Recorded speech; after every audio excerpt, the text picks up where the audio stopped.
السلام علیکم ورحمۃ اللہ وبرکاتہ. کیسے ہیں آپ سب؟ آئی ہوپ آپ سب ٹھیک ٹھاک ہوں گے. جہاں رہیں خوش و آباد رکھیں. اللہ پاک آپ کو ٹھنڈی میٹھی مزیدار سی خوشیاں اپنے پیاروں کے ساتھ نصیب کریں. الحمدللہ ہم بھی بالکل ٹھیک ہیں. And welcome back to another day and another vlog.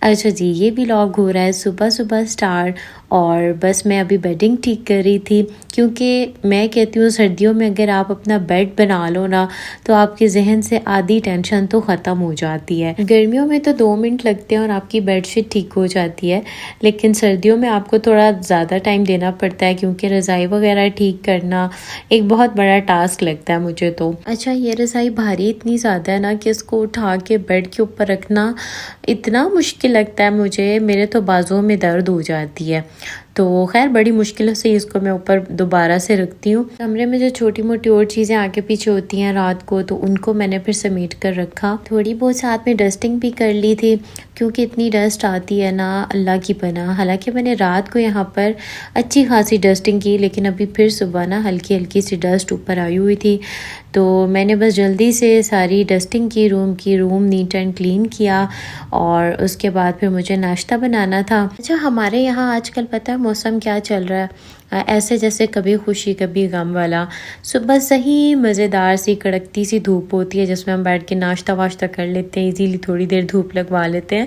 لیکن عصر سے تھوڑا سا پہلے بالکل بادل آ جاتے ہیں، ٹھنڈی ٹھنڈی ہوائیں چلنا شروع ہو جاتی ہیں، اور صحیح ٹھنڈ والا موسم بن جاتا ہے، اور ایسے لگتا ہے جیسے بالکل ابھی بارش آ جائے گی نا. تو اتنے دنوں سے میں دیکھ رہی ہوں بارش ہوگی، لیکن بارش نہیں ہوتی، لیکن بارش والا موسم بن جاتا ہے. کیا آپ لوگوں کی سٹیز میں بھی ایسا ہو رہا ہے؟ مجھے بارش اچھی بھی بہت زیادہ لگتی ہے، لیکن ٹھنڈ کا سوچ کے نا کپاہٹ سی بھی ہوتی ہے کہ ٹھنڈ پھر زیادہ ہو جائے گی، اور پھر ٹھنڈ میں کام کرنا. شادی سے پہلے تو بندے کی اپنی مرضی ہوتی ہے، کام کرو یا نہ کرو، رضائی میں گھس جاؤ، مزے سے چائے انجوائے کرو. لیکن شادی کے بعد نا بھئی کام تو کرنے ہی پڑتے ہیں، کاموں سے کوئی چھٹی نہیں ہے. پھر نا وہ ذرا ٹھنڈ مشکل لگ رہی ہوتی ہے. تو خیر ابھی میں ناشتہ بنانے لگی تھی. ناشتے میں آملیٹ بنا رہی تھی. اچھا، ویسے پہلے تو میں دوسرے طریقے سے آملیٹ بناتی تھی، لیکن آج نا میں وہی شادی سے پہلے والی یاد تازہ کر رہی ہوں کہ نا مجھے ٹماٹر مرچیں بہت پسند ہوا کرتی تھی. یعنی کہ انڈا اتنا خاص پسند نہیں ہوتا تھا، لیکن ٹماٹر اور بیچ میں گرین چلیز جو ہے نا، ان دونوں کو فرائی کر کے اچھے سے پکا کے پراٹھے کے ساتھ کھانا، واہ. لیکن عدنان جو ہے نا بیچ میں انڈا بھی پسند کرتے ہیں، تو آج نا میں اس میں انڈا بھی ڈالنے والی ہوں. سبز دھنیا اور ساتھ میں جو گرین پیاز باہر تھوڑا بہت نکلا ہے نا، وہ میں نے توڑ لیا تھا، اور وہ بھی میں نے اس میں ایڈ کیا. اس سے نا ایک بڑے مزے کا فلیور آتا ہے. بیسیکلی جو باہر لگائے بھی ہے نا میں نے، یہ لہسن اور یہ پیاز، یہ مقصد نہیں ہے کہ نیچے پوری ان کی لہسن کی وہ گٹھیاں بن جائیں یا پیاز بن جائے. مین مقصد یہ اوپر ان کی جو گرینری ہوتی ہے نا، ان کو چیزوں میں ایڈ کرنا پکوڑوں شکوڑوں میں، کیونکہ ان کا ٹیسٹ بڑے مزے کا آتا ہے، اسی لیے لگائے ہیں. تو ابھی میں نے نا تھوڑا سا توڑ کے ڈالا ہے. امی مجھے کہہ رہی تھی کہ دھنیا کو اوپر سے کاٹا کرو، اس سے یہ ہے کہ تمہارا جلدی گرو ہوگا نا، کیونکہ آپ اس کو کاٹتے رہو گے تو یہ پھر نا اور زیادہ گرو ہوتا جائے گا. زندگی کے اس سفر میں جہاں ہر چیز اتنی تیزی کے ساتھ گزر رہی ہے، ابھی انسان اپنی پچھلی عمر کو دیکھے نا، ایسے لگتا ہے کل کی بات تھی، ہم چھوٹے تھے، کھیلتے کودتے تھے، اسکول جانے کی فکر ہوا کرتی تھی. کیونکہ مجھے صبح اٹھنا بہت مشکل لگتا ہے، تو مجھے صبح اسکول جانا جان عذابوں میں لگتی تھی مجھے. تو نا میں اکثر یہ بات سوچتی ہوں کہ وقت کتنی جلدی گزرتا جا رہا ہے. ہم مستقبل کی فکریں لیے بیٹھے ہیں، اور ادھر ہماری زندگی ایسے پگھلتی جا رہی ہے جیسے کہ برف پگھلتی جاتی ہے، اور اسے پگھلنے سے کوئی نہیں روک سکتا.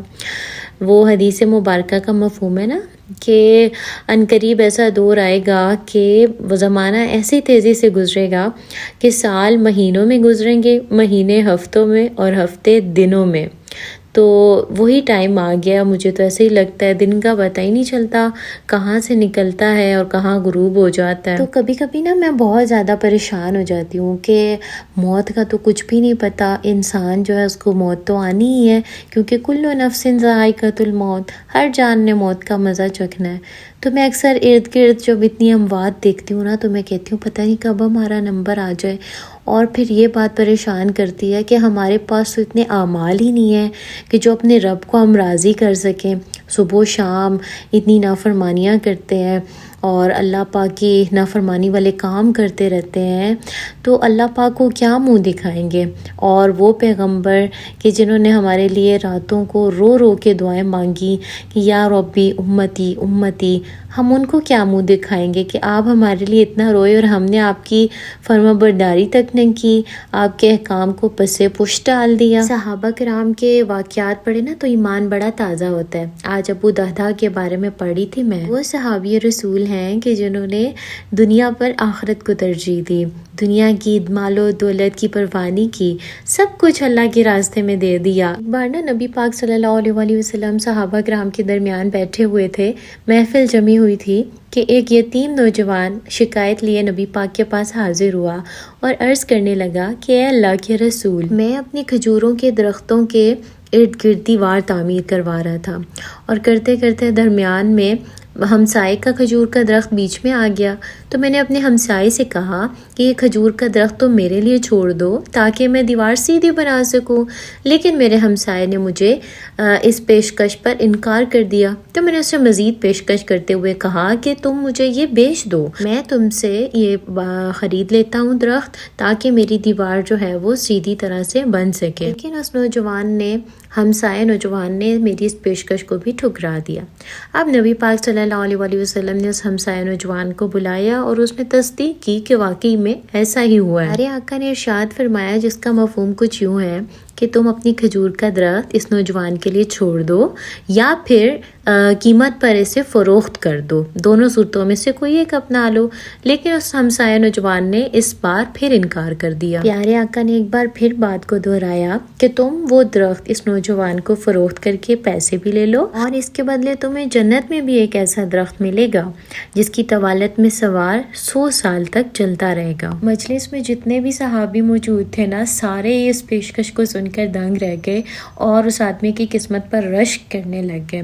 لیکن وہی بات ہے نا، دنیاوی لالچ طمع حائل ہو جاتی ہے انسان کی کامیابیوں کے راستے میں۔ بس پھر اس شخص نے انکار کر دیا کہ میں نے وہ درخت بیچنا ہی نہیں ہے۔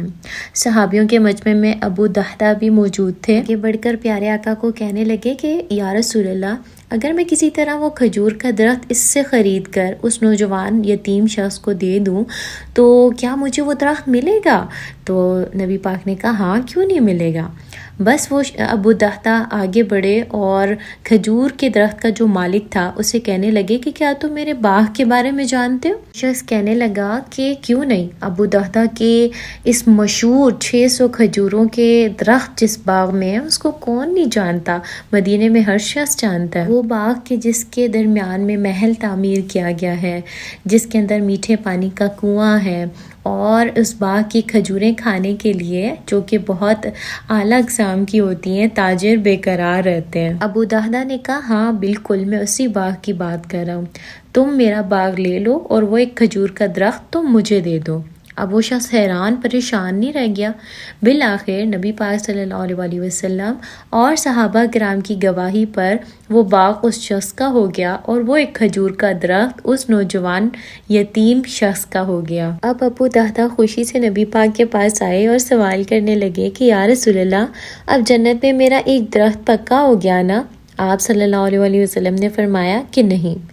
ابو دہدہ ایک دم پریشان ہو گئے، تو نبی پاک نے فرمایا جس کا مفہوم کچھ یوں ہے کہ اللہ پاک نے ایک درخت کے بدلے میں جنت میں ایک درخت دینے کا وعدہ کیا تھا اور تم نے تو اپنا پورا باغ ہی دے دیا۔ یا رب العزت جود و کرم میں بے مثال ہے، انہوں نے تجھے جنت میں اتنے باغات عطا کیے ہیں جس کی گنتی نہیں کی جا سکتی۔ ابو دہدہ، میں تجھے جنت میں ان پھلوں سے لدے ہوئے درختوں کی کس قدر تعریف بیان کر کے سناؤں؟ پیارے آقا اپنی اس بات کو اس قدر دہرانے لگے کہ محفل میں موجود ہر شخص یہ تمنا کرنے لگا کہ کاش وہ ابو دہدہ ہوتا۔ اب ابو دہدہ جب اپنے گھر کو پہنچے نا تو باہر سے ہی بیوی کو آواز لگائی، اندر بھی داخل نہ ہوئے اور کہنے لگے کہ باہر آ جاؤ، میں نے یہ 4 دیواری، محل اور کنواں یہ سب میں نے فروخت کر دیا۔ ابو دہدا کی وائف، ان کی بیوی جو کہ اپنے شوہر کی صلاحیتوں سے، ان کی دین سے محبت سے اچھی طرح واقف تھیں، پوچھنے لگیں کہ کتنے میں سودا کیا؟ تو ابو دہدا کہنے لگے کہ میں نے یہاں کا ایک درخت جنت میں ایک ایسے درخت کے بدلے میں بیچا ہے کہ جس کی طوالت میں ایک سوار 100 سال تک چکر لگاتا رہے گا۔ ان کی بیوی خوشی سے چلا اٹھی اور کہنے لگی، اے ابو دہدا، بڑے ہی منافع کا سودا کیا تو نے۔ یہ میں نے آپ کو مسند احمد کی روایت کا مفہوم بتایا ہے، اور یہ بتانے کا مقصد یہ ہے کہ آخرت اتنی خوبصورت ہے، جنت اتنی خوبصورت ہے کہ ہم تصور بھی نہیں کر سکتے، ہمارا یہ دماغ سوچ بھی نہیں سکتا۔ تو بس غیب پر ایمان رکھتے ہوئے اس دنیا میں اتنا خرچ کریں اور اللہ پاک کو بتائیں آپ کی رضا کے لیے دے رہی ہوں، تو آپ نے جنت میں مجھے بھی ایسے درخت کا حقدار بنانا ہے۔ اچھا، آپ سب لوگوں سے ایک ریکویسٹ کرنی تھی کہ ہماری ایک پیاری یوٹیوب فیملی کی بہن ہے ابیحہ فاطمہ، ان کی سرجری ہونے والی ہے، تو آپ سب لوگوں نے ان کے لیے لازمی دعا کرنی ہے کہ اللہ پاک ان کی سرجری کو کامیاب کرے اور انہیں صحت والی لمبی زندگی عطا کرے، آمین ثم آمین۔ اچھا، آج نا میں نے مٹر آلو بنائے تھے، کیونکہ میں نے آپ کو دکھایا تھا نا کہ مٹر آئے ہوئے تھے، میں نے انہیں چھیل کے فریز کر دیا تھا، تو آج جب سمجھ کچھ نہیں آ رہا تھا نا، تو میں نے مٹر آلو بنا لیے۔ اور بس پھر یہاں پر آج تھوڑی سی نا میری الماری ڈسٹرب ہوئی تھی، تو میں نے کہا ساری چیزیں نکال کے تو ان کو سیٹ کر کے نا دوبارہ سے رکھ دیتی ہوں، کیونکہ نا دماغ میں الجھن چلتی رہتی ہے اگر آپ کی کوئی بھی چیز آگے پیچھے ہوئی ہو۔ تو ابھی میں نے ساری الماری کو دوبارہ سے جو ہے وہ سیٹ کیا، چیزوں کو دوبارہ ترتیب سے رکھا۔ اور آج آپ لوگوں نے مجھے یہ بتانا ہے کہ جو میں آپ کو پورا سلام کرتی ہوں، آپ لوگوں نے اس کی عادت بنائی ہے کہ نہیں؟ پورا سلام آپ لوگ کرتے ہیں یا نہیں کرتے؟ تو آئی ہوپ آپ نے ویڈیو کو پسند کیا ہوگا۔ اگر ابھی تک چینل سبسکرائب نہیں کیا تو چینل کو سبسکرائب کر دیں اور ویڈیو کو لائک لازمی کیا کریں۔ اپنا بہت سارا خیال رکھنا، دعاؤں میں یاد رکھنا۔ اللہ حافظ۔